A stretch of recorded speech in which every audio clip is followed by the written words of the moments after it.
बिस्मिल्लाहिर्रहमानिर्रहीम। इय्याका नअबुदु व इय्याका नस्तईन।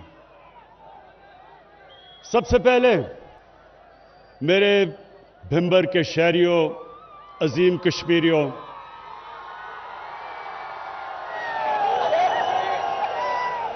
सबसे पहले यहाँ चुप करके बैठना, सबको ताकीद करूंगा कि ये मास्क, आप इतने करीब करीब खड़े हैं, आपको अंदाजा नहीं कि अभी भी कोरोना पाकिस्तान में खत्म नहीं हुई। तो मुझे आप सबकी फिक्र है।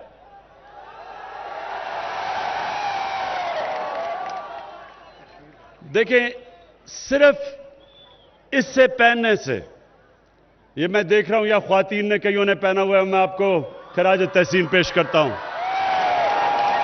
इससे पहनने से, ये बीमारी से आप बच सकते हैं। सुने सुने, बड़ा जरूरी है ये आपके लिए, क्योंकि देखें, अल्लाह ने पाकिस्तान को बचाया अब तक। साथ वाले मुल्क हिंदुस्तान में देखें, कोरोना की वजह से कितने लाख लोग मर चुके हैं। उनकी माइशत को इतना नुकसान हुआ है कि लोग, कितने करोड़ों लोग गुर्बत की लकीर के नीचे चले गए। तो हमें अल्लाह का शुक्र अदा करना चाहिए। उसका खास करम है हमारे मुल्क के ऊपर कि उसने हमें बचाया हुआ है। तो उसका शुक्र हम ऐसे भी अदा कर सकते हैं कि इस कम से कम एक मास्क पहन के एहतियात करें। तो आप साथ साथ खड़े हुए हैं, मुझे डर है कि ये ना हो कि मेरे बिंबर के जलसे के बाद पता चला कि कोरोना में कई लोग बीमार हो गए हैं। इसलिए दूसरी चीज, मैं आपकी हिम्मत, आपके जज्बे को और आपके जुनून को खराज तहसीन पेश करता हूं। मेरी, आपको पता है कितनी जिंदगी गुजरी धूप के अंदर क्रिकेट खेलते हुए, और मैं यहां स्टेज पे बैठा हूं और मेरी कमीज पसीने से भीग चुकी है। तो मैं सोच रहा हूं कि आप जो इतने करीब करीब खड़े हैं, इसलिए मैं खास तौर पे दाद देना चाहता हूं आपके जज्बे और जुनून पे। अच्छा, अब मेरे भिंबर के नौजवानों, क्योंकि देखें, मैं आपके मुस्तकबिल का सोचता हूं। मैं चाहता हूं कि हमारा मुल्क वो एक अजीम कौम बने कि जिधर भी पाकिस्तान का दुनिया में पासपोर्ट कोई भी हमारा शहरी लेके निकले तो दुनिया कह के ये देखें पाकिस्तानी आ रहा है। दुनिया में इज्जत से देखे, हरे पासपोर्ट की इज्जत हो, हम एक अजीम कौम बने। आपको इसलिए मिसाल देता हूं कि हमारे नबी सल्लल्लाहु अलैहि वसल्लम ने कैसे उन अरबों की, जिनकी कोई दुनिया में हैसियत ही नहीं थी, दो बड़े बड़े सुपर पावर थे, जिस तरह आज बड़ी सुपर पावर है अमेरिका, उन दिनों में दो सुपर पावर्स थी। मुसलमानों की कोई हैसियत ही नहीं थी, अरबों की कोई हैसियत नहीं थी, बद्दू थे, कोई पूछता ही नहीं था, गरीब थे। तो ये दुनिया की तारीख बताती है कि देखते देखते जब वो मदीना हिजरत करके पहुंचे, तो ये दुनिया की तारीख शाहिद है इस चीज की कि 13 साल के बाद, मदीना की हिजरत के 13 साल के बाद, एक सुपर पावर घुटने टेकती है और 14 साल के बाद दूसरी सुपर पावर घुटने टेकती है। تو نوجوانوں یہ سنیں، میری بڑی غور سے بات سنیں. دیکھیں لوگ آتے ہیں، جلسے ہوتے ہیں، نعرے لگ جاتے ہیں، جلسے ختم ہو جاتے ہیں، لیکن آپ کی تربیت تو نہیں ہوتی. تو میں صرف چاہتا ہوں کہ میں جب یہاں سے جاؤں تو اس چیز کو غور کریں کہ کیا وجہ تھی کہ وہ عرب جن کو کوئی پوچھتا نہیں تھا، وہ دیکھتے دیکھتے دنیا کی امامت کی، انہوں نے دنیا کی امامت کی. تو وہ کیا جادو کیا تھا ان کے اوپر. تو اس لیے میرے نوجوانوں، اللہ قرآن میں کہتا ہے کہ میرے نبی کی، اس کی زندگی سے سیکھو، اس کی سنت پہ چلو، اس کی شریعت پہ چلو، کیونکہ وہ آپ کی بہتری ہے، اس میں قوم کی بہتری ہے. ایک انسان جب اس شریعت پہ چلتا ہے وہ بڑا انسان بن جاتا ہے. ایک قوم جب ان کی سنت، جو مدینہ کی ریاست تھی، جب اس کے اصولوں پہ جب قوم چلتی ہے تو ایک قوم عظیم قوم بن جاتی ہے. تو میں چاہتا ہوں کہ ہماری قوم ایک عظیم قوم بنے. ہم یہ بدقسمتی سے جو غلط راستے پہ چلے گئے تھے، بھیک مانگ کے، قرضے لے کے گزارا کرنا، ایڈ لے کے دوسروں کی جنگوں میں شامل ہونا، اپنے لوگوں کا نقصان کروانا، اپنی عزت کھونا.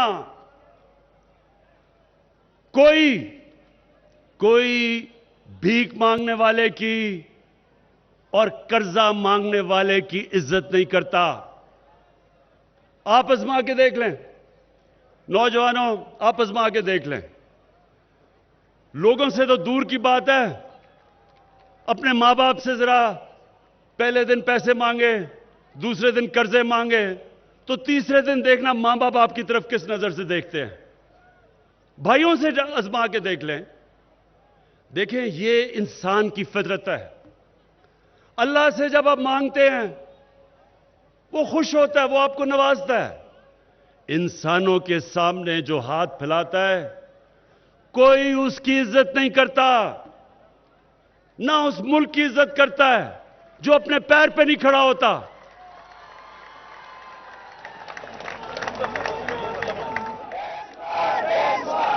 اور دوسری چیز نوجوانوں، ہمارے نبی صلی اللہ علیہ وسلم کو کیا خطاب دیا گیا تھا؟ صادق اور امین، سچا اور انصاف کرنے والا. ان کے دشمن بھی یہ مانتے تھے کہ یہ صادق اور امین ہے. دنیا عزت کرتی ہے جو سچا آدمی ہوتا ہے اور جو انصاف کرتا ہے. ہمارے جو ایک لیڈر کو میں مانتا ہوں، پاکستان کے ایک لیڈر کو، اور جب تک پاکستان ہے اور انشاءاللہ ہمیشہ رہے گا سب اس لیڈر کو مانیں گے. اس کا نام تھا قائد اعظم محمد علی جناح. اور قائد اعظم کے جو مخالف بھی تھے، کانگریس کے جو اس کے مخالف تھے، کتابیں پڑھ کے دیکھ لیں آج بھی، وہ بھی قائد اعظم کو سچا اور انصاف کرنے والا انصاف مانتے تھے، عزت کرتے تھے. ان کی مخالف تھے، عزت کرتے تھے. تو میرے پاکستانیوں، میرے کشمیر کے نوجوانوں، ہم نے ایک عظیم قوم بننا ہے. ہم نے اپنے آپ کو بھی بدلنا ہے، ہم نے اپنے ملک کو بھی بدلنا ہے. ہم نے اپنے آپ کو کیسے بدلنا ہے؟ ہم نے بھی سچ بولنا ہے، ہم نے امانت دار ہونا ہے. ہمارا اور آپ کو میں آج یہ بھی آزما لیں. آپ اپنے علاقے میں دیکھ لیں کس کی عزت ہے. گاؤں میں دیکھ لیں، بھمبر میں دیکھ لیں. گاؤں، شہر اس انسان کی عزت کرتا ہے جو سارا گاؤں سمجھتا ہے جی یہ بڑا سچا آدمی اور انصاف کرنے والا ہے. लोग इंसाफ करवाने के लिए उसके पास जाते हैं। ये इंसानी फितरत है, ये अल्लाह की तरफ से उसने हमारे अंदर डाला हुआ है। तो जब मेरे नौजवानों, ये जब 25 तारीख को वोट आप डालने जाएंगे, जब आप वोट डालने जाएंगे तो आपने सबसे एक सवाल पूछना है, जो बाकी भी वोट डालने जा रहे हैं, कि क्या जिस जमात के लिए वो वोट डाल रहे हैं, क्या उनका लीडर सच्चा और ईमानदार है या नहीं? क्या उनका ऐसा लीडर तो नहीं जो मुल्क से झूठ बोल के, बॉलीवुड की एक्टिंग करके, बीमार बन के, ऐसी उसने एक्टिंग की नौजवानों, ख्वातीन, उसने ऐसी एक्टिंग की कि हमारी कैबिनेट के अंदर जो औरतें थी वो रोना शुरू कर दिया उसकी शक्ल देख के। खौफ आ गया कि जी पता नहीं ये जहाज की सीढ़ियां भी चढ़ जाएगा या नहीं। जैसे ही लंदन की हवा लगी, एक इधर से एक नवाज शरीफ गया था, उधर जाके दूसरा नवाज शरीफ नजर आ गया। बीमारी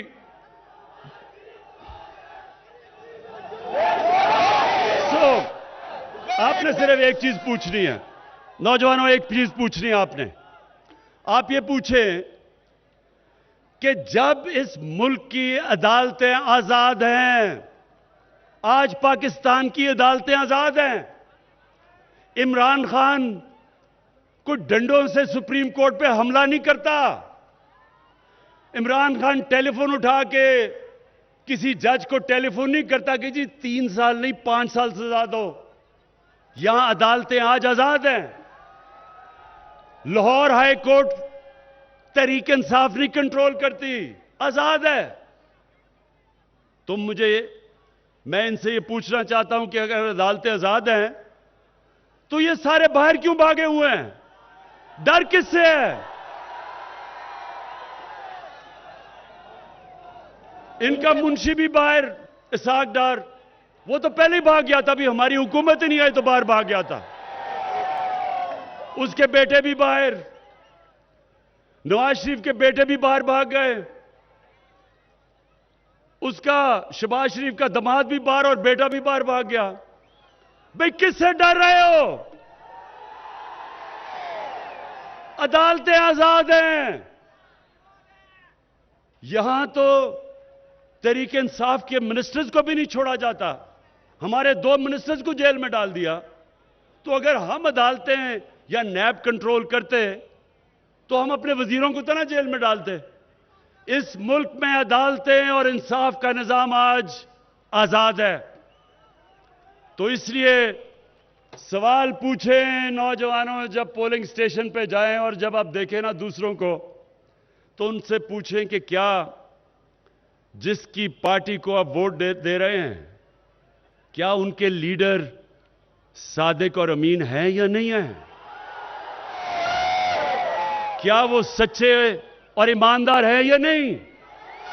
और अगर लीडर ईमानदार नहीं है तो नीचे बेशक कैंडिडेट ईमानदार भी हो, वो कुछ नहीं कर सकता। ईमानदार है और कैंडिडेट 2 नंबर भी है, वो डरेगा कुछ करते हुए। उसे पता है कि वो ऊपर वाला पकड़ लेगा। अगर वो खुद पैसे नहीं बना रहा तो वो और किसी को भी नहीं पैसे बनाने देगा। और ये सबसे बड़ा मसला है नौजवानों। ये मसला सिर्फ पाकिस्तान का नहीं, दुनिया में। आप सब आजकल आपके पास मोबाइल फोन है, मोबाइल फोन पे गूगल करें, दुनिया के गरीब तरीन मुल्कों को गूगल करें, वो कौन कौन है, आपके सामने वो मुल्कों के नाम आ जाएंगे। मैं आज आपको लिख के देता हूं कि एक एक मुल्क जो गरीब है उसके ऊपर भी नवाज शरीफ और आसिफ जरदारी बैठे हुए हैं। यानी वहां भी उनके लीडर उनका मुल्क का पैसा चुरा के मुल्क से बाहर लेके जा रहे हैं। हर मुल्क, अफ्रीका में देख लें, میں آپ کو چیلنج کرتا ہوں کہ ایک آپ کو ملک نہیں ملے گا جن کے لیڈر ایماندار ہوں، جدھر قانون کی حکمرانی ہو، جدھر رول آف لا ہو، جدھر انصاف ہو اور جدھر غربت ہو۔ ایک ملک آپ کو نہیں ملے گا۔ جدھر آپ کو غربت ملے گی وہاں آپ کو طاقت کی حکمرانی ملے گی، قانون کی نہیں، طاقت کی۔ وہاں آپ کو کرپٹ لیڈر ملیں گے، کرپٹ پرائم منسٹر ملے گا، کرپٹ وزیر ملیں گے، کرپٹ ممبر آف پارلیمنٹ ملیں گے، اور اس لیے غربت ہوتی ہے۔ اس لیے حضرت علی کا قول تھا کہ کفر کا نظام چل جائے گا لیکن ظلم کا نظام نہیں چل سکتا۔ اور اس لیے دنیا کے سب سے عظیم لیڈر نے کہا تھا، ہمارے نبی صلی اللہ علیہ وسلم نے کہا تھا کہ میری بیٹی بھی، اگر میری بیٹی بھی جرم کرے گی تو اس کو سزا ہوگی، کوئی قانون سے اوپر نہیں ہے۔ اور پھر انہوں نے کہا کتنی قومیں تباہ ہوئیں، جہاں کمزور کے لیے ایک قانون اور طاقتور کے لیے دوسرا قانون۔ کمزور جیلوں میں جائے اور طاقتور این آر او لے لے اور باہر جا کے بیٹھ جائے اور اپنے پوتے کا پولو میچ دیکھے۔ پوچھیں کہ پوتا جو پولو میچ کھیل رہا ہے برطانیہ میں، میرے سے پوچھے آپ کے کشمیر کے کتنے لوگ باہر رہتے ہیں؟ میں کتنے آپ کے کشمیری، آپ کے رشتہ دار لندنوں میں ملا ہوا ہوں، لندن میں، مینچسٹر میں۔ کبھی ان سے پوچھیں کہ کس طرح کا وہاں انسان پولو کھیل سکتا ہے، تو وہ آپ کو بتائیں گے کہ یہ بادشاہوں کی کھیل ہے، یہ عام آدمی نہیں کھیل سکتا۔ وہاں گھوڑا رکھنا، پولو کھیلنا بڑا پیسہ چاہیے۔ تو یہ بتائیں کہ پوتا جی کو پاس پیسہ ادھر سے کدھر سے آیا؟ یہ آپ کا پیسہ ہے، یہ یہاں سے باہر گیا ہے۔ اس لیے قوم، نوجوانوں، ایک قوم تب کھڑی ہوتی ہے جو حق اور سچ پہ، جس کی اخلاقیات ہوتی ہے، جو اچھے اور برے میں تمیز کرتی ہے۔ مولانا رومی سے کسی نے پوچھا کہ مولانا صاحب ایک قوم کیسے مرتی ہے؟ پوچھا مولانا صاحب انسانوں کو تو ہمیں پتہ ہے کیسے تباہ ہوتی ہے، قوم کیسے مرتی ہے؟ تو مولانا رومی نے دو درختوں کا مثال دی، ایک بڑا خوبصورت درخت اور خوشبودار، اور دوسرا بدصورت۔ انہوں نے کہا جب قوم ان دو درختوں کے اندر فرق کرنا ختم کرتی ہے وہ مر جاتی ہے۔ یعنی کہ جب وہ اچھے اور برے کی، سچ اور جھوٹ کی، جب وہ فرق نہیں کرتی، وہ اخلاقی طور پہ پہلے مرتی ہے پھر معاشی طور پہ مرتی ہے۔ تو نوجوانوں، ہم نے بننا ایک عظیم قوم، اس راستے پہ ہم نکل چکے ہیں۔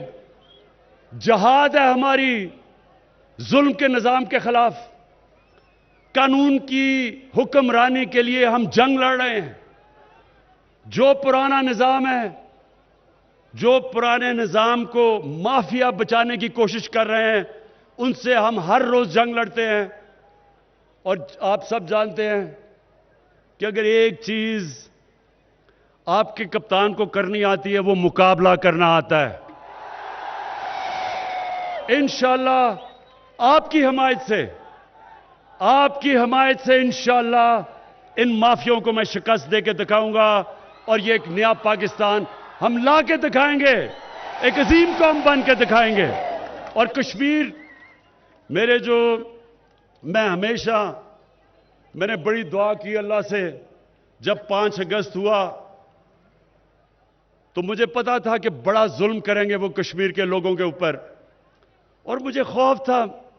میں نے کہا اتنی دیر کشمیر کے نوجوانوں نے اتنی قربانیاں دی ہیں، ان کے اوپر ہر قسم کا ظلم کیا، پیلٹ گنز استعمال کی، آنکھوں میں ان کی ضائع کی، اس کے باوجود ان کی ہمت نہیں گئی۔ تو مجھے خوف تھا کہ 5 اگست کو جو یہ نریندر مودی نے کیا ہے، مجھے ڈر تھا کہ بیچارے हिम्मत ना हार जाएं। लेकिन आज मैं बड़े फख्र से कहता हूं, बल्कि कश्मीर के लोगों को नहीं, सारे पाकिस्तान के लोगों को नहीं, सारी मुसलमान की दुनिया, उनको देख के हम फख्र करते हैं कि जिस दिलेरी से और जिस जज्बे से उन्होंने नरेंद्र मोदी के जुल्म का मुकाबला किया है। हम इनके लिए दुआ करते हैं और मुझे कभी, मेरे ज़हन में ये कभी शक भी नहीं हुआ कि इंशाअल्लाह आने वाले दिनों में हम मकबूजा कश्मीर को आज़ाद देखेंगे। पाकिस्तान जिंदाबाद।